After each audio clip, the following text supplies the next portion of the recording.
మనం చాలాసార్లు అనుకుంటూ ఉంటాం మన దారి చక్కగా ఉన్నది కాబట్టి మనం చక్కగానే పోవాలి అని. కానీ ఎదురుగా వచ్చేటోడు కూడా చక్కగా రావాలని ఏం రూల్ లేదు కదా. చాలామంది ప్రవర్తన కూడా ఎట్లుంటుందంటే మన ప్రవర్తన సరిగా ఉన్నప్పటికీ కూడా మనమే ఇబ్బంది పడుతూ ఉంటాం. ఎందుకంటే మన ప్రవర్తన సరిగా ఉందని మనం అనుకుంటాం, కానీ ఎదుటివాని ప్రవర్తన కూడా మన మీద ప్రభావం చూపెడుతుంది. సమాజంలో తొండిగాళ్ళు మొండిగాళ్ళు ఎక్కువైపోయారు. షికాయింపు చేయడం, ఒక వ్యక్తుల గురించి నెగిటివ్గా మాట్లాడడం, ప్రతిసారి కంప్లైంట్ నేచర్, ఈ చాడీలు చెప్పడం, వ్యక్తి ఆబ్సెంట్లో వ్యక్తుల గురించి మాట్లాడడం, చాలామందికి ఇది ఒక టైంపాస్ వ్యవహారంగా మారిపోయింది.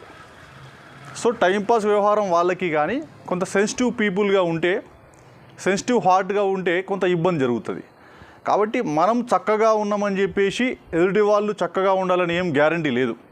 సో కాబట్టి మనం మన వేలో పోయినప్పటికీ కూడా కొంత ఎదుటి వాళ్ళని కూడా అబ్జర్వ్ చేసి వాళ్ళ వ్యక్తిత్వాన్ని బట్టి నడుచుకోవడమే మేలని చెప్పేసి భావించాల్సి ఉంటుంది. Thank you.